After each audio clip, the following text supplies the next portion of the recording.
Hello, everyone. The Environmental Management Bureau, or EMB, updated its rules on how pollution control officers and managing heads should be trained. The EMB Memorandum Circular 2025-002, as shown on the screen, dated December 10, 2025. This new policy emphasizes in-person training as the main method, while online or hybrid formats are only allowed under specific conditions. The rules also clarify who from EMB may serve as trainers and confirm that the circular is now official and effective. Now, what are the key points here in EMB Memorandum Circular 2025-002 based on personal interpretation? Of course, number one, there is a new rules issued. Alam naman natin na merong mga online training for PCO and managing head. So meron ngayong new rule at ito nga ang EMBMC 2025-002, ang pagkaka-subject amendment to EMB Memorandum Circular 2020-29 on online training for PCO and managing head. So inamend yung existing guideline on PCO and managing head training. Pangalawang point na pwede nating mapansin dito, lalong-lalo as mentioned or indicated in Section 1, sinasabi dito na face-to-face training is now our mode of training. So, parang lumalabas na yan yung default. Trainings must be conducted primarily in person. So, maganda 'di ba? This shows EMB's preference for direct interaction and hands-on learning. Totoo naman kasi na merong struggle din pagka online. Di naman lahat merong access sa technology. Online training is limited. Ayan. Online training is not the norm. It is only allowed on special cases. At ang pagkakasambit dito sa ating Memorandum Circular 2025-002, pwede naman ang online pero ang pagkakasambit on special cases like natural disasters or force majeure events gaya nga ng mga typhoon, pandemic, kung sana hindi na bumalik. Tapos, kung online training talaga ang gagawin, kailangan ang organizer ay yung training organization or institution must give prior notice to EMB. Kailangan pa ngang mag-submit ng supporting documents to justify online delivery. Yan, nakikita natin yan dito sa baba. Yan. Ang hybrid, ibig sabihin mixed training, puwedeng allowed naman pero may condition.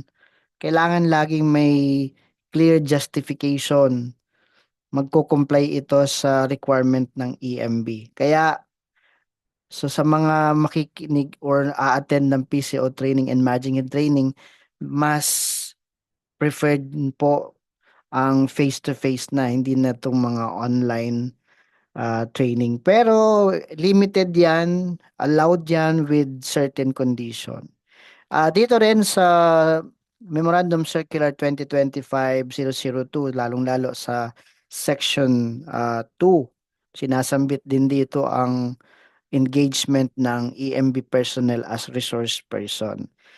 Ibig sabihin na rin, qualifications of EMB trainers are clarified. Maaring merong mga organic na speaker at pwedeng sila ay properly qualified during the recognition ng mga training organization or institution. Pero dito, na i-specify yung engagement ng EMB personnel as resource person. They are authorized to teach specific topics pero may pagkakasambit dito. I read and I quote, EMB personnel may serve as resource persons only under the following conditions. One, the training is scheduled outside office hours, Saturdays, Sundays, or holidays. The EMB holds a permanent plantilla position and possesses recognized expertise in the subject matter of the training.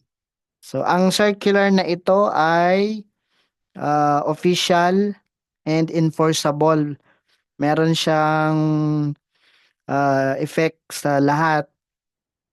Lalong-lalo itong nakalagay sa Section 5, effectivity. The circular will take effect, especially kung ito ay published na sa newspaper of general circulation. Na-publish na po ito nung December 30 sa The Manila Times, December 30, 2025.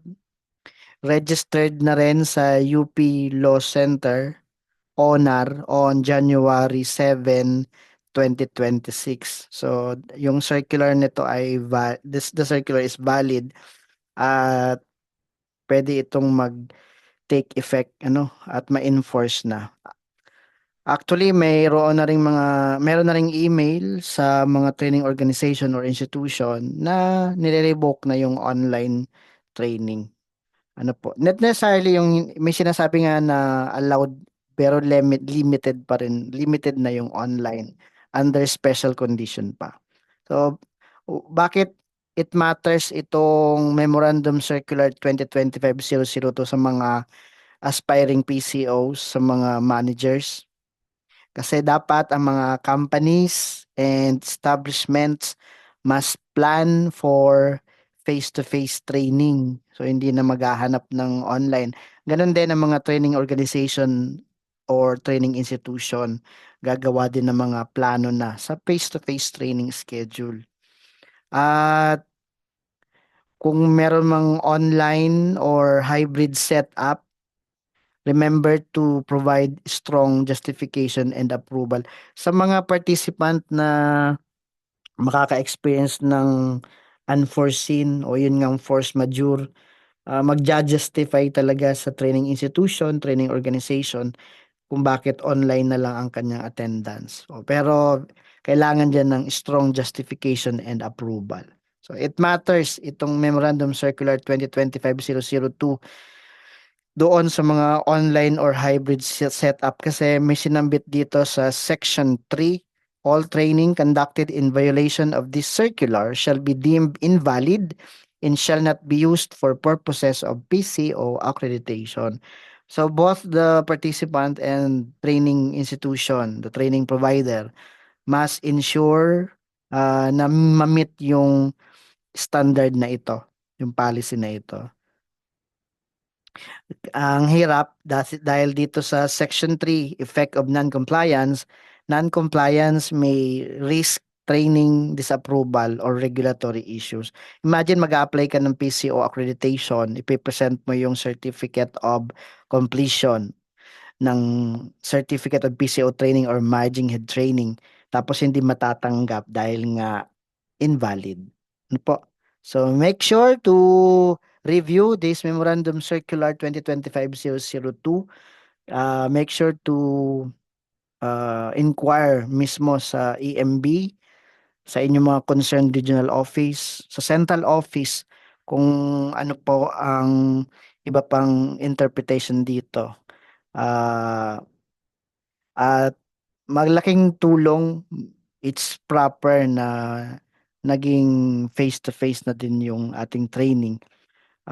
In reference na rin, base dito sa Memorandum Circular at pursuant to Proclamation 297 Series of 2023 directing all agencies to amend their policies, rules, and regulations taking into consideration the lifting of state of public health emergency throughout the Philippines due to COVID-19. So, inamend itong Memorandum Circular 2020-29 or the guidelines for online training for PCO and managing heads. So I hope you have learned something today at kung may mga katanungan I direct you to EMB dahil sila po ang nag-i-implement nito or mag-i-implement.